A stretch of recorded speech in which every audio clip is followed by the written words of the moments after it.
Hello, everyone. Um, we're back. Brandon and I are here for another episode of All Questions Considered. 4 weeks running, so we're gathering a little bit of steam. This is just a weekly time to engage our curiosity, to sit in the discomfort of not having an easy answer, and to learn to love and live the questions themselves. So it's all about questions and all about ideally some of your questions. We put together some questions and topics, but we love when you send some our way. I'm Drew Ingram. I'm the pastor at Spirit in the Hills Lutheran Church. I'm here with my longtime friend Brandon, and we're doing some of what we love to do, which is kind of sit with questions and explore some theological topics and just kind of the big questions of life. We wanted to kind of open this space up and invite you all into it. So tonight is part 2 of our question, evangelical. I like that it's just a one-word question. Sometimes it's that simple, right? But that's generally the topic, right? Is what is this word? It's used in political spheres. It's used in religious spheres. We're going to open that up. Where did it come from? It's in the name of my denomination. All of this kind of, it has a lot of different kinds of interpretations, a lot of feelings wrapped up in this word. So we're going to be talking about evangelical, the word, the people, the movement. What is it? Whatever y'all want to ask about it. That's but right. I know I'm loaded with questions. Also, Drew, is it public that people can see your title, at least on our end, of Evangelical Part 2, Religiopolitical Boogaloo? Yes. Is that public or is that just for us? No, I think it should be in the show name for right now. And well, if it's not, I wanted to make sure that it was known that this is Part 2, Religiopolitical Boogaloo. Yes. Boogaloo? I don't know. That's my question for tonight. Yeah. How do you pronounce? Yes, I'm very excited about this topic and nervous about it because it hits close to home. I'm trying to figure out. I'm hoping by the end of this, I have my question answered of, am I an evangelical Christian? So I'm excited. Well, a couple of quick things that I want to share with folks about stuff we've got going on. So first, I'm going to put up this little reminder, this ticker on the bottom that says, hey, you should share your questions in the chat. We'd love your questions, especially about evangelicals. You can share them at any point tonight, or if you're watching this later. And then if you've got other questions. So one of the neat things that I've had so far is just opening up this space to ask questions about certain topics. I've also received questions, and I know you have too, about other topics, about more general topics about God, faith, and life, or things that weren't like an episode title or topic. For example, there's a great one that we got on other ancient religious myths from like ancient Egypt, and how do they relate? And some of them have a lot of similarities to even like the story of Jesus, right? And to each other. And so that's a fantastic question. We haven't had an episode about that, but we want to. And so even if you have other, big looming questions, we'd love to hear them. In fact, that's how we got the topic evangelical, is we were talking in episode 2. We did faith and flag, and just, what's the religious landscape of our country? How are church and state related? Some of those kinds of questions. And somebody said, hey, can you talk more about this word evangelical? I hear it all the time. Don't know that I know exactly what it means. I'd love to hear you talk more about it. So please do share your questions and your thoughts on other topics.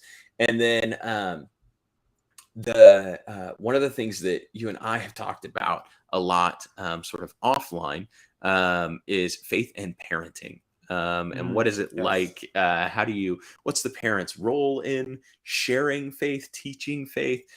How do you pass on the faith? How do you how do you answer questions that you may not have an answer to, right? How do you respond to a question from a kid that you may not have an answer to? What do you do? So we're working on some stuff, and we're going to have probably like a series, both of All Questions Considered and maybe even some standalone videos about different topics within faith and parenting.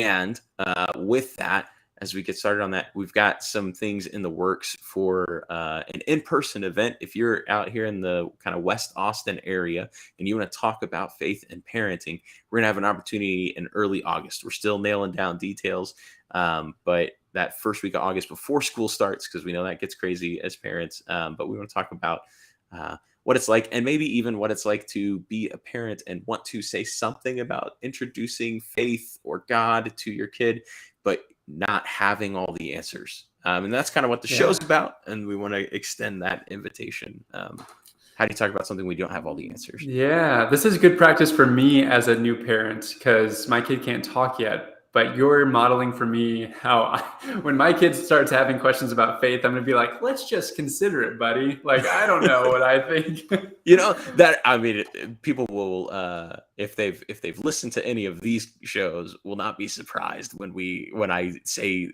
things like, hey, it's okay not to have the answers. And maybe you can explore it a little bit and give some space for people to think about it on their own at the same time. But let's jump into it. So you brought up that you're hoping to understand where you fit in this evangelical. That's my goal for tonight. Okay. I better walk away here with a concrete, firm identity. Okay, good. I don't know that I can give you the fullness of that answer. But a good, I've been teaching a class on church history. We've been talking about St. Augustine. And he talks about how when you have a question that you can't answer, the first thing you do is you look inward at yourself. So I'm going to ask you the first question of the night then, Brandon. Nice segue there. Was there ever a time, if we're sitting with like, am I an evangelical now or whatever, is there ever a time that you would have defined yourself or claimed the title evangelical? Of evangelical? Yeah, interesting. So I grew up, obviously, identified as Christian. The church that I went to was a non-denominational church, so I kind of didn't have that type of denominational identification. But I think I kind of probably in my teens and early 20s would have probably loosely said, I think I'm an evangelical without fully knowing what that meant. I was just like, I think I hear that word in the air and I think I kind of belonged and fit in that circle. But by the time I really kind of understood a little bit more of the definition around evangelical was probably by the time I was fully in atheist land, looking back at what I believed, going, oh, that's what evangelical. So by the time I really concretely understood that, I don't think I would have. I didn't. So I'm not sure if there was ever a time where I fully, had the T-shirt and everything. But but now I think I'm still kind of wrestling with that as I've come back around to faith and the Christian tradition. I'm like, where do I quite kind of fit in that? Do I like the evangelical label or not? So I'm excited about tonight, asking you, grilling you with some questions for you to consider. All right, bring it on. Yeah. So, okay, let's go broad here. Let's start with, well, first of all, just a reminder for anyone who's jumping in, we're talking about evangelical tonight. If you've got any questions, put them in the chat and I'll try to work them in and throw them at Drew at some point. But I want to start, Drew, with what does it mean to be an evangelical Christian? Let's just start with that. I'm going to start wide and maybe we'll dig into different places there. But what does it mean to be an evangelical Christian? Yeah, I think that's a great question. My answer, I'll answer this one. I don't know. Of course. Yeah. I mean, so here's, I think I have some ideas, but I kind of resonated with you talking about kind of going on that journey of like, I don't know if I even understand fully what this label is. Or understood what it was. And then the more I learned about it, then maybe the spots I'm like, okay, well, I don't know.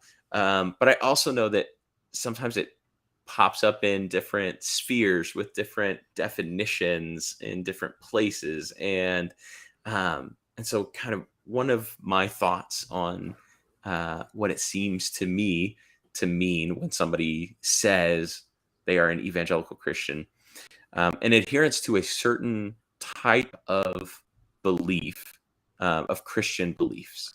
So it seems to me to be mostly identified by an adherence to a core set of beliefs. Okay. But so I would say, and maybe you would challenge this, to be a Christian is to identify with a core set of beliefs. Maybe not. And then evangelical would kind of be further, would it be adding more beliefs on top of the Christian pool of beliefs, or is it a certain part of the swimming pool that the evangelicals are over here and the other people are over there? But anyways, you're saying it seems to be a belief-based boundary or definition. Right. Like if we were going to, create demographics for a survey, the type of thing you'd be looking for in someone to say, are you this or not, would be a certain subset of beliefs in Christianity. Because you're looking for it. It seems to me that there are people who identify as Christian, but not evangelical in the sense of what the word has come to mean in American Christianity in the last century. And there are probably there are probably a wide variety still of people who would claim that title. So I don't know how small that subset goes. Sure. Like any kind of trying to narrow down a demographic, there's always going to be people who kind of don't fit kind of quite neatly into it. People who maybe believe the things but don't use the title. People who use the title but don't quite fit into that. But we're going to use a general set of kind of beliefs here. Okay, so I want to know, do you want to talk about what these beliefs are? Yeah. And let's start with that. So what are these beliefs? That was kind of my question, right? So I started with kind of the answer that I just gave, which is like, I don't really know. But as I think about it, it seems to be that there's this core set of beliefs that's a subset, or they're placing special emphasis on certain aspects of the Christian faith. But it was hard for me to kind of nail those down. So I did some research, which is one of my favorite things to do when you don't know the answer to a question. What a world we're in, right? Where like, as much as on the one hand, I love to do stuff like this, where you kind of sit in that I don't know the answer. We also in a world where we've got the library of the world at our fingertips. You're right. In some ways. Is right? Researching breaking the rules of all questions considered or not? There's a question. Yeah, maybe. Okay, well, but for this, it's helpful. Yeah. I'm curious, what are there? How many beliefs are we talking about? 2 beliefs, 3 beliefs, 20 beliefs? So what I found, this was kind of so. Let me actually. I want to answer one more thing. So you talked about coming from the non-denominational world of Christianity. I come from a denominational world. Like I have denominational roots in the Evangelical Lutheran Church in America, which is my denomination. And so it's interesting for me because when I think about something like evangelicals, or even when I think about like the broad term non-denominational, there are certain similarities and like groupings that I could make where I'm like, but aren't you like a denomination with another label, right? Sure. And I think not exactly, but I just want to share that like that's sometimes where my brain goes, coming from the world of denominations. What makes me laugh is like the word denomination is kind of like a denominate to unname. And so to be non-denominate, it's kind of a double negative of to non-dename I think it's kind of a funny thing, but it also, in many cases can kind of take on its own new identity and denomination of we're the not denomination. So I love it. So what I found though, is that there is this group called the National Association of Evangelicals. They sound like the right people to ask about what does it mean to be an evangelical. Right. It seems to me like they actually probably do have at least an answer, if not, the answer. The group started in 1942. I talked a little. If you want to know like more details on some of this stuff, I did do like 10 minutes on definitions of around evangelical in episode 3. So that was part 1. This is why it's part 2. Religiopolitical Boogaloo. Yeah. You need to say that every time. Okay, sorry. This is why it's part 2. Religiopolitical Boogaloo. And so they had 4 beliefs. I'm looking at my notes here because I want to read them the right way. Go for it. It's not, I won't interrupt. No, you're good. All right. The 4 core beliefs of what it means to be an evangelical, according to the National Association of Evangelicals. Number 1, someone considers the Bible as one's ultimate authority. Number 2, they confess the centrality of Christ's atonement, which is full of Lots of fun theological words. Number 3, you believe in a born-again conversion experience.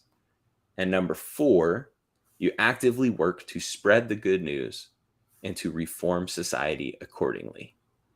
Oh, that one's like an action-based one. It is the one that has more action or practice tied to it out of the 4. Dang. Okay, so to go over those again: 1, Bible, ultimate authority; 2, Christ's atonement is central; 3, born again conversion experience. Yeah. I feel like this was something that a lot of maybe evangelicals especially like struggled with, was like, did it fully take? Like when I confessed, when I believed, like did I have a full born again, what was it? Born again conversion experience. Yeah. Like was my experience on par with what it needs to be legitimate? And then number 4, actively work to, and I didn't get all the notes here, but spread the gospel? Yeah, spread the good news, spread the gospel, and reform society accordingly. I like that. That's a big one. Like you also need to be reforming society. Well, but I think to me right away started to shed a little bit of light on why there's some confusion on like,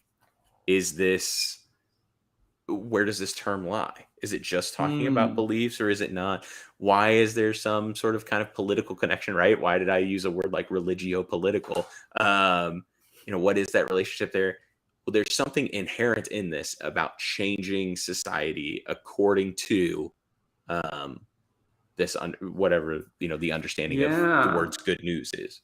So I'm still not sure how if I fit into all these, but I'm liking it. I think I like that it has action in there. It's not just a in your head thing. It's not just rearrange your mental furniture to be in the right group or to be an evangelical, but there's like kind of head ideas connected to your body, to your action. So I like that. Okay. So we have these 4 things. So to be an evangelical, does it mean do all evangelicals believe the same thing? Is this true for everybody? Is this a one-size-fits-all kind of blanket? Yeah. This, I don't know. So here's we're 2 for 2, Drew. I know, right? Exactly. We're playing out of my field of depth. So 1, I'm going to ask you a question in a second. But number 2, I want to do the same thing that if you've listened to the first couple of episodes when we first kind of sit in something like, here, I guess, let me just name my struggle. So normally with a question like that, does everyone of this group believe the same thing? To me, it's a pretty easy no. So like you heard me say, Christians aren't a monolith. Nobody's the same thing. What is a little bit interesting here is this is a pretty small, this is only 4 things. And it is a belief-based set of things with half of that last one being practice, right? Or kind of the 4th one being practice. So if it's about 3 beliefs, right? Like that's a pretty small and narrow. And so I'm like, well, maybe we're closer to a yes on this than in some other ones, because that doesn't seem like a whole lot of stuff. And then at the same time, I look at, I even mentioned when I was reading this, like number 2 stands out super quick to me. Number 1 does too, but confess the centrality of Christ's atonement, or even to stick with number 1, the Bible is one's ultimate authority. Like, does it matter the translation?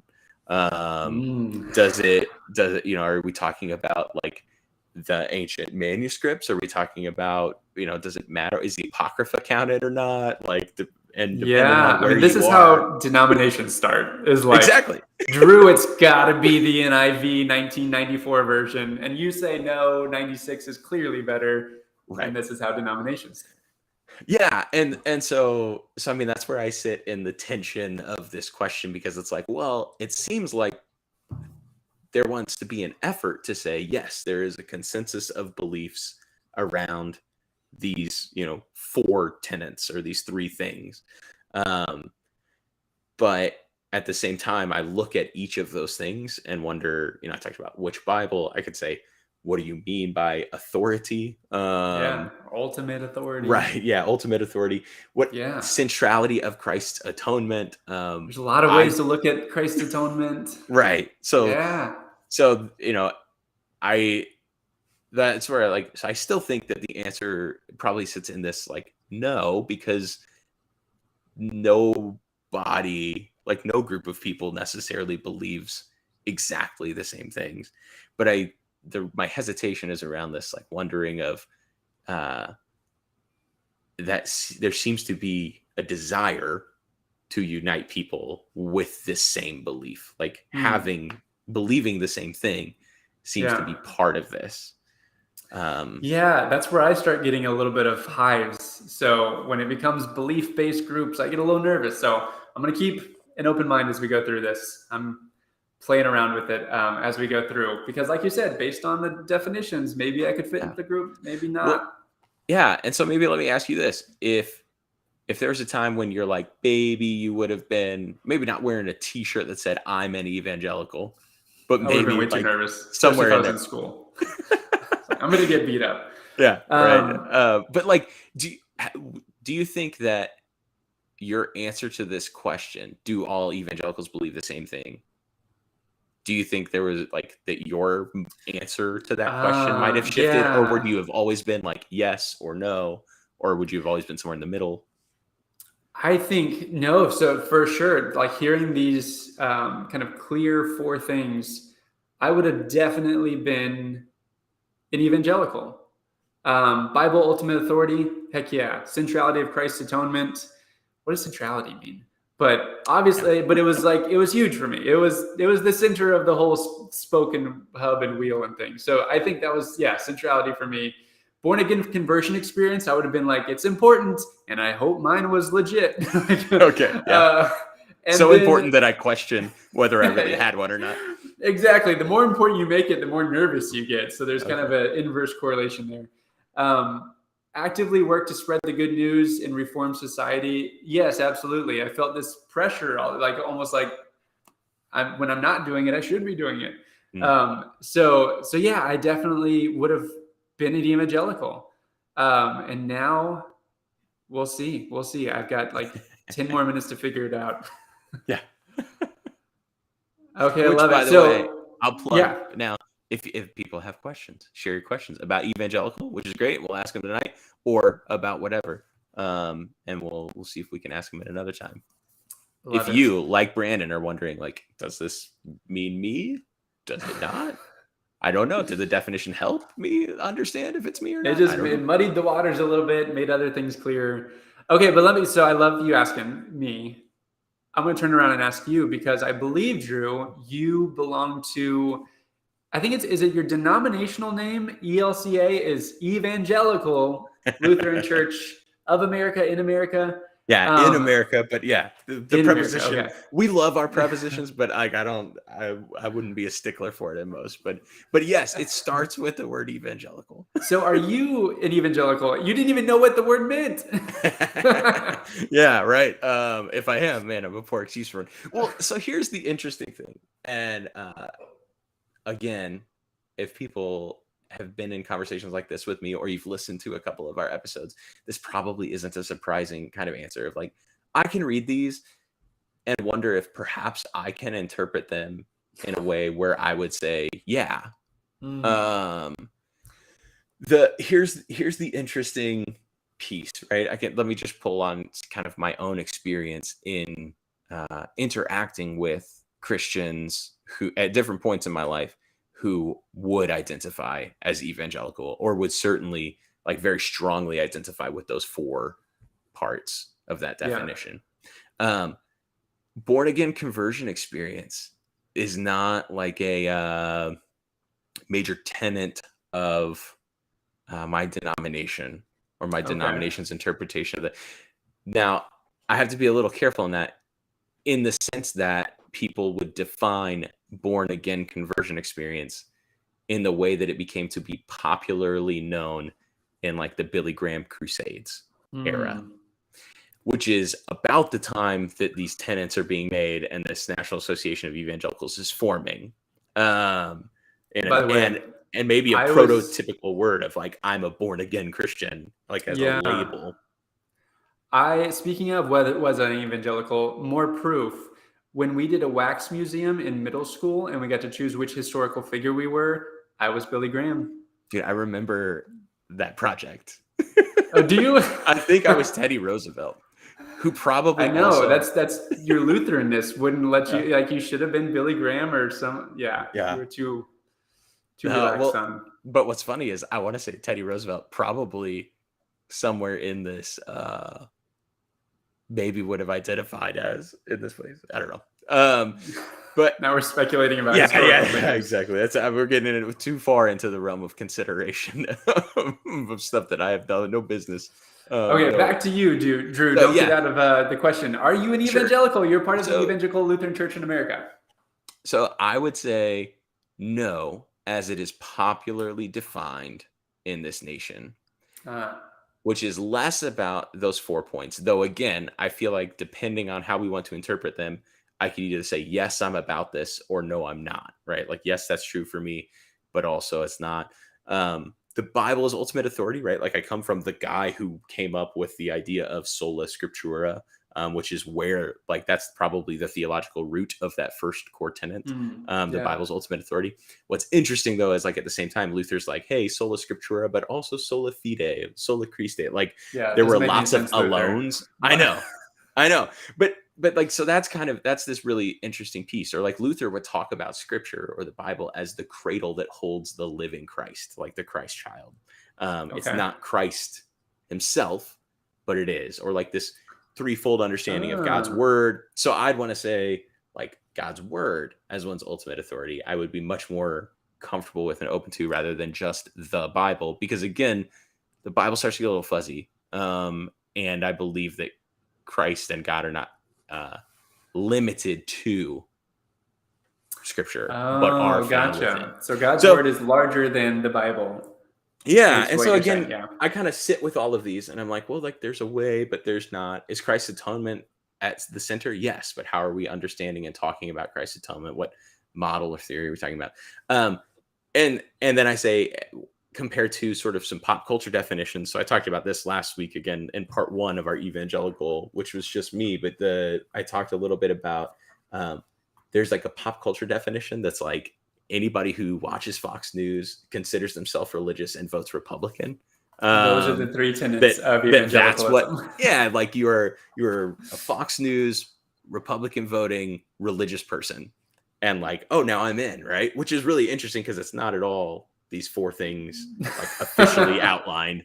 But but again, that's where I think the confusion around these terms comes from. And I'm sure I am sure that there are plenty of people who identify as evangelical that are like, that is the worst trash definition of what an evangelical is, right? That's not at all what it means. Yeah. But and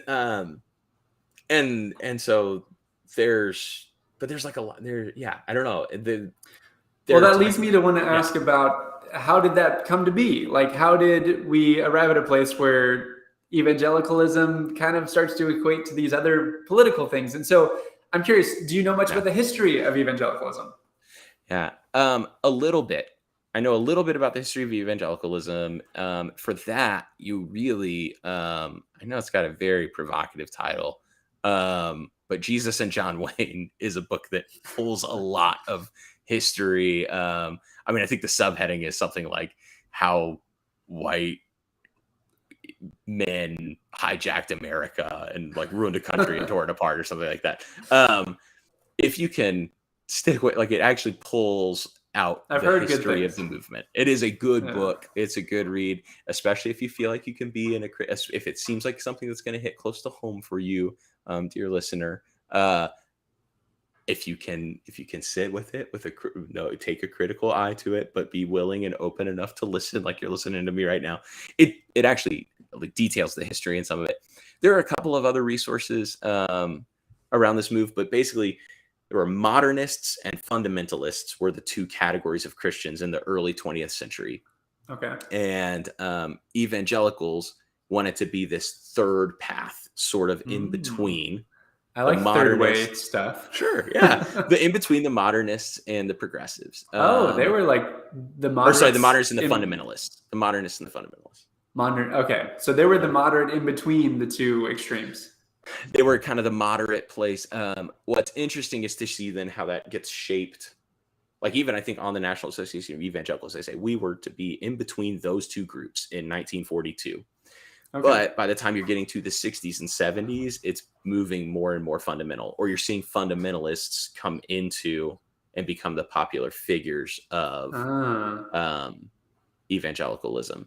So there's some interesting piece there. You also have, you'd have to go look at some detailed histories on like the religious right, RIGHT, which is how we get this association with the republicanism. But this way to mobilize voters as this is what it means to be Christian. These are the issues that Christians should care about. Big names like Billy Graham and Jerry Falwell and people are in that movement, identifying as evangelical, as born again, and identifying that with values that are picked up by the Republican Party. And they begin to kind of mobilize that sort of voter base and identify it as a voter base, a certain type of Christian. Wait, what was the chicken and egg there? Which was it? The Republican Party jumps on the wave of evangelicalism, or is it that evangelicalism partners with? I'm not qualified to answer that question. So I mean, I think it's an interesting thing to consider, right? Who was influencing who more? And then to consider that then, and also to consider it now, right? So like then if there's been this kind of loose association since especially kind of the 80s, but then how about 40 years later, who's like, are we starting with evangelical values that have been adopted by the Republican Party, or are we now have, the GOP convention setting up a set of like a policy platform that's then just wholeheartedly adopted by, how much have they converged or not? Who's influencing who? I think those are some really important questions that it's in some ways it's really unclear, which is also, an interesting piece, right? Like that we can't tell, or that there is this association with, right? This kind of, that there's a pop culture definition of like, I watch Fox News, I vote Republican, and I'm religious. And that makes me an evangelical when that's not really what it is. And then, I mean, there's also a ton of, there's all this like political survey data on what do evangelicals look like as a voter group? What are they for? What are they against? They're more likely to support things. So that's the other piece of that, of like, more than any other demographic group, white evangelicals are opposed to immigration reform and hold more negative views of immigrants. 68%. Just like Jesus. Sure, yeah. 68% don't think that the U.S. has a responsibility to accept refugees. And so I bring those two up to say, like, you ask me, am I do I consider myself evangelical? Especially when I look at a definition like that, or like this group, that is not representative of my views. I'm consistently involved with Lutheran Immigration and Refugee Services, which has been around about as long as the National Association of Evangelicals and has been resettling refugees and welcoming immigrants. And that's something I'm really, really passionate about. But then I guess it kind of begs that question, right? Why does my denomination have evangelical in its name? If I would say most of my denomination were the people who started Lutheran Immigration and Refugee Services. Now, that's not to say that there aren't people in my denomination who would say, yes, any and all of these definitions, whether it's pop culture or from the National Association of Evangelicals, I am there. I'm an evangelical. I guarantee you there are people in most ELCA congregations that say yes. Yeah. But I think that the root where it comes from for us finds its roots much farther back. Are we going to get into the history of the word evangelical? Because I think I'm a little bit familiar with this. Tell me if I'm right. Let me do this. Let me throw this at you, and you tell me if I'm even in the ballpark. But I believe it was a kind of political word, first century Rome. Tell me, I could be totally wrong here. I'm remembering. Well, even older than that, like 4th century BC Rome, like Alexander the Great. Okay. So here's what I'm thinking is or Greece, in the time of Jesus. Yeah. This was a word that was known when Rome or the empire would go conquer new land, and they would come in to proclaim the good news that you are now under the rule of Caesar, of the Roman Empire. And so when talking about the word evangelical in that way, I'm kind of prone to identify as evangelical because I love this hijacking of that word of this empire saying, hey, we've got good news. You are now under the rule of Caesar and all of the horrible empire domination things that come with that. And saying, actually, we're going to use the word evangelical to proclaim the good news that we are underneath a different kind of rule, a different kind of kingdom. Am I in the ballpark? Yes. Yeah, you're right on. So there's a Greek word, euangelion, which I wasn't going to try to pronounce it. Sure. Yeah. But it gets translated to evangelion, right? Like, and then it just means good news. It means good news. I like the jelly. Yeah. But it's talked about, it's talking about specific types of good news. It's typically used in this way, but there are other examples of like a message of good news. It's usually like a messenger bringing a message of good news. So a good news of a victory, but also like there's some examples of like, your loved ones are coming to visit, right? Like here's the good news that, it's like there were. So it never was actually good news. It's like you've been conquered by Rome. Your in-laws are coming. Yeah, exactly. But it just, it was this announcement of good news. It was used when you were bringing a message of good news. And so I'll give you one brief example of like, Drew, how do you know this? Cite your sources. There's the Preen Inscription, Prene inscription, and it's dated to 9 BCE, so we're talking like right at the time of Jesus, right around the birth of Jesus, maybe just a couple of years before, probably. Since the birthday of the god Augustus was the beginning of the good news for the world.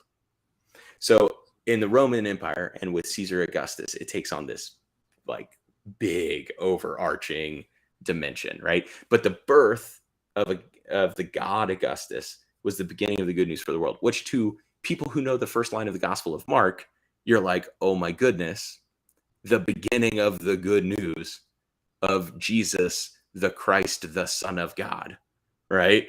And you're like, this is like, it's so close to exactly what's written and inscribed here. Yes. And that word good news. So it's good news. So when we talk about gospel or good news, that's just this word, evangelion, this Greek good news word.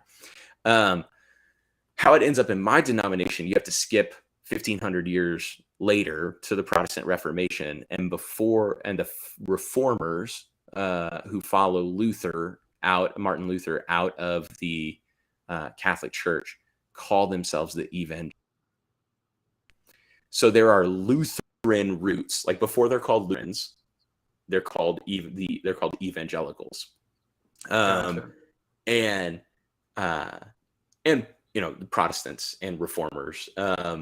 But there are roots to the first days of the Lutheran movement of this word evangelical. That's how it still ends up in like my denomination's name. Now I will say, if anybody who's ELCA is out there, especially if you're an ELCA pastor, like every couple months at least, somebody's like, hey, we should get rid of the word evangelical from our denomination. And then other people are like, no, we can't, because then it just means good news, and we want to share the good news, and we want to be evangelical in that sense. Okay, well, but when is that baggage? When is that like not actually representative of who we are? When does the word good news start to mean bad news?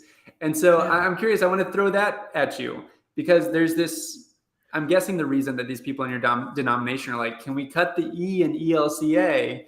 Is because it's so polarizing right now. Yeah. It's because this word evangelical has become kind of political in ways that's is very polarizing. So why is evangelicalism so polarizing these days? Yeah.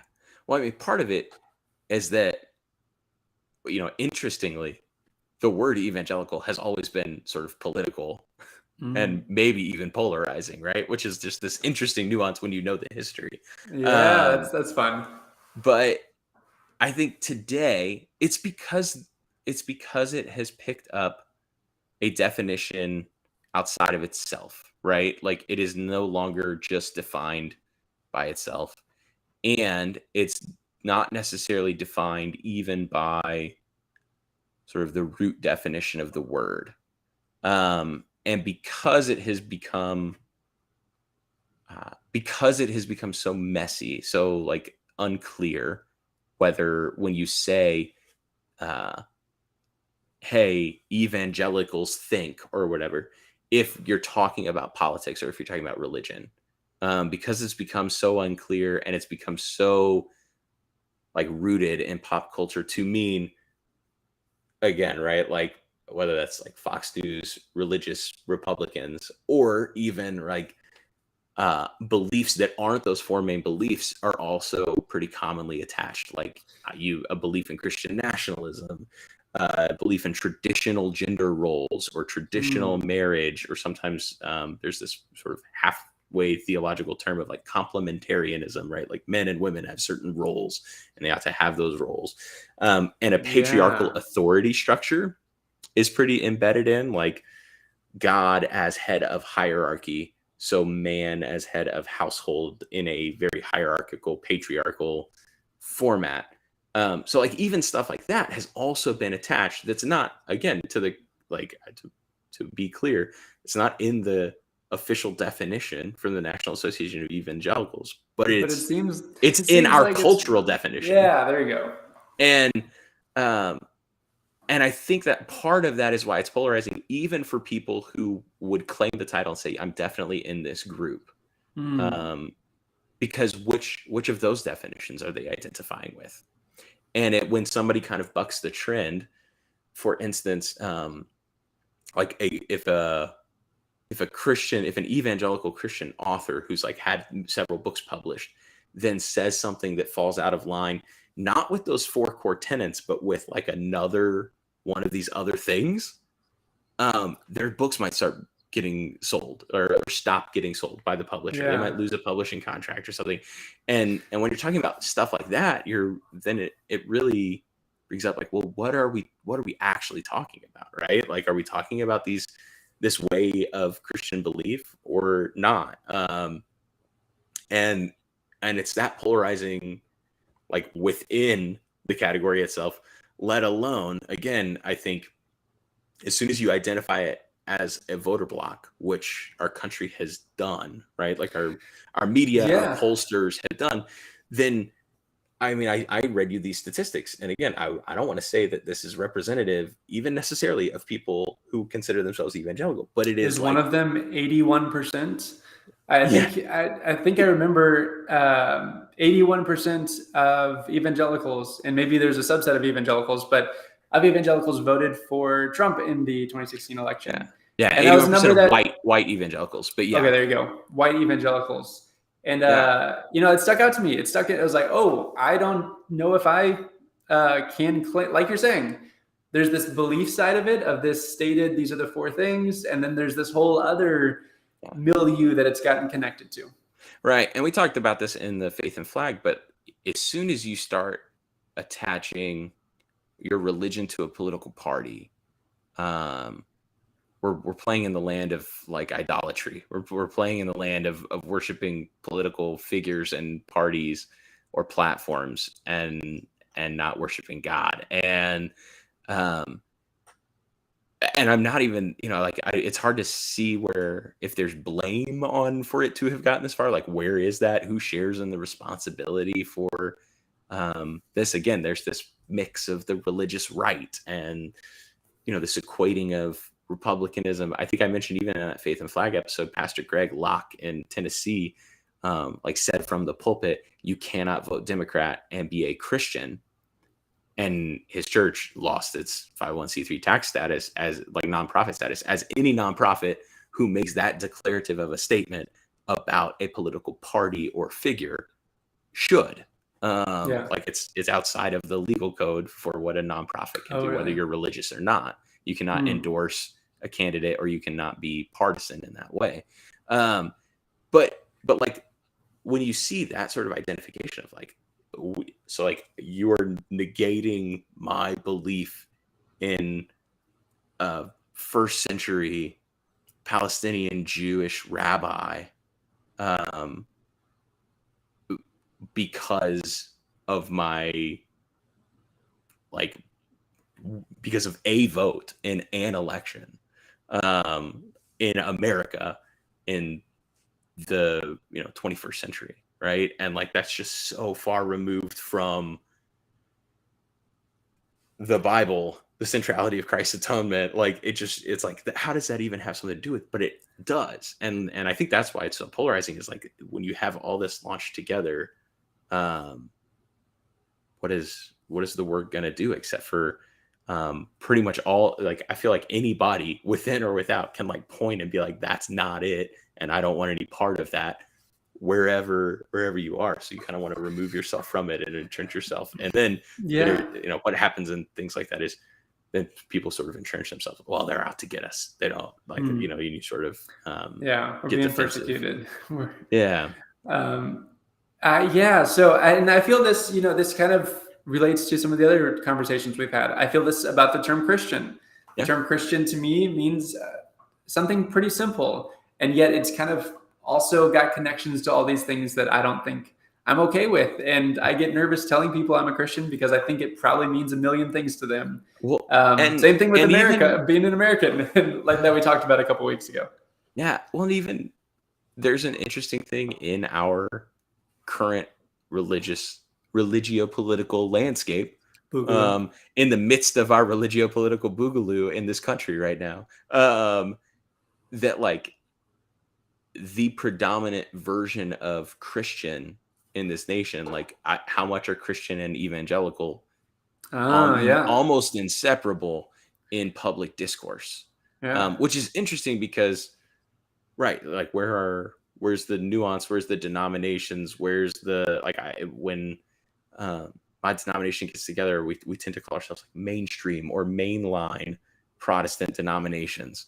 I like mainstream. It's like saying we're the popular ones, no matter what the polls say. Right. Yeah, exactly. Which is not, but like, that's not the case, right? So there's, the public discourse around Christianity is almost always talking about evangelicals, evangelicalism. And even when it's doing that, it seems to me that at least half the time, maybe more, it seems to be talking about a designation of a voter block or an interest group, a political interest group, more than it's talking about a faith, a set of beliefs, a portion of practices. That is one of the interesting things. Like if I were to try to come up with like the 4 core things of, to be in the ELCA, the first things I'd look at would actually be like our baptismal promises, most of which are labeled in a all of which are labeled in a practice language before they're labeled in a belief language. Now we still have statements of belief, but it would be like the creeds of the church, like the Apostles' Creed, the Nicene Creed, and the Athanasian Creed, and the Scripture in the Bible. So like it's even that is interesting to see like what, and again to me is like, okay, well, is this a denomination, right? Like, is that what you're saying? The same way that you go to the baptism section of what we believe on the ELCA website, which is a mess. It's really hard to navigate, by the way. Just really throwing the ELCA graphic designer under the bus, just like the ELCA website it has a lot of information on it. It is really hard to get around and find. Drop a comment if you know a UX designer who wants to do some volunteer work. For real. This is we 3.3 million members in this denomination, and a website that is cumbersome with lots of fantastic stuff on it. You just call that punk rock. That just means it's punk rock. Sure. Okay, but you're talking about the core tenets of to be ELCA. Yeah, well, and we wouldn't even have it necessarily like that clearly stated. But I look at like basically our baptism liturgy, like the entrance rite into the church. And it's pretty well held in common across, again, these kind of mainline Protestant denominations. And so it's interesting to me to like see how this has fit in and around, and the confusion, like literally the mixing up of evangelical and Christian as like definitions that seem to overlap for a lot of people. And Yeah. also, well, like I even remember some of our conversations when you were like, "Hey, I don't know if like this part of the faith tradition I grew up in," and I'm like, "Hey, yeah, I've been growing up in this whole other like stream of the And I was Christian like, tradition." there's other options. Yeah, right. But all of us in our own place can talk or think like everybody's just like us, right? And so it's I know. You like opened up my eyes. I was like, I didn't realize this was Baskin Robbins with 31 flavor. I was just told this is the only one you can eat. And so, right. so yeah, you changed my And world with that. and so like, but when we get that level of confusion, right? Like, well, this must mean this, right? That's when we can get into this weird mix, right? Like, well, so is it religious or political distinction? Mm. Well, it's like, well, who are you talking to, and whose opinion? Because the media seems to talk about it more as a voter group than as a group of believers. But in the church world, they're tended to talk about as a group of believers or as a pseudo denomination almost, right? Like this other grouping of people. And yeah, and it just, I don't know. It's kind of it's still a little or still quite kind of entangled. So I don't know if I've even unpacked any of this other than naming some of that cumbersome and convoluted nature of this word, right? Yeah. I mean, that's what we're doing here. We're making space. We're making space for all this. But the question that it's probably going to leave me with, because I like the roots of the word. I like where the word comes from. I like the kind of punk rock nature of like, we're going to take this good news word that the empire's been using and kind of flip it on its head. That gets me excited. That makes me want to identify with it. But then there's these other things it's kind of come to be associated with, especially in culture. And so for me, the question that it leaves in the air is, do I abandon the term and the identity because it's been hijacked or it's come to mean things that I'm not okay with? Or do I spend time and energy and effort trying to reclaim it? And, that's my question with the word Christian. It's now my question with the word evangelical. Now, welcome to the last 30 years of ELCA clergy conversations. Just like on the fence about like, do we Just keep like, it? Do we? Right. We should like fight for it because this is what it's supposed to mean. And then people are like, it's just not worth it. Yeah. Yeah. And I'll probably go back and forth most weeks as well. So right now, though, talking about the history of it gets me like, you know what? There's something worth saving here in the history of this word. So that's where I'm leaning today. Later on when I accidentally flip through Fox News, I'll be like, you know what? It's a losing battle.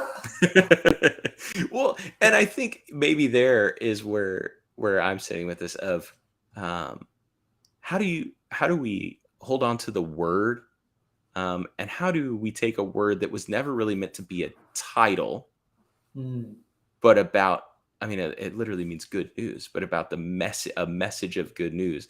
How do we hold on tight to the good news that it refers to and to this word that means good news, even as we might need to get rid of the title piece of it, the demographic language around it. Yeah. But I don't have an answer for how we do that. But that's kind of where I sit of like, yeah, No, that's I mean, like interesting. this Greek word seems vitally important to the early church, like, and to the Jesus movement. Yeah, so, but like, probably we none can't of get rid them would the have word. said, Right. I use it as an identity. Right. Or I use it to talk about this news program that hasn't been invented yet that I like to watch. Yeah. Yes. Okay, Drew. This has been fun. It's as always, I'm hoping to find an answer at the end, and instead I get to an even better question that I'm excited to sit with. So I love it. Thanks for doing all the research. Yeah. So that you a little so different we could this better. Yeah, but it allowed us to better hold and consider the questions. Well, thanks. Yeah, we're coming to the end of our time, friends. Again, if you're with us now or later, please, or if you'd rather send your questions, like some of the way I got this one, somebody just texted me, and so we're happy. If you know Brandon and I, you can send us messages, and You can put it in the comments or things, or you can just send us questions about this topic that we can talk about, or questions that might include in future topics and conversations as we go. Again, this has been All Questions Considered, where we're considering questions, not necessarily answering them, because we don't have all the answers. I don't have all the answers. And it's important to learn to engage our curiosity, sit with a little bit of discomfort, and love the questions themselves. And so my hope here at the end of another episode is that you have some questions. You sit with some of these tensions that Brandon and I are maybe still walking out of here with, and that you find the courage to ask a good question, not just for our show, but in any aspect of your life. Beautiful. I love it. And we got a pastor with his collar on to say Boogaloo multiple times. So That's true. This was a great episode. Sorry, I'm just ready for the TikTok compilation of me saying Boogaloo over and over. So if good. Anybody has a lot of free time on their hands. All right. Well, we will see you next Tuesday live at 9 p.m. Central. And otherwise, we'll talk to you soon. Ask a good question. Ask a good question.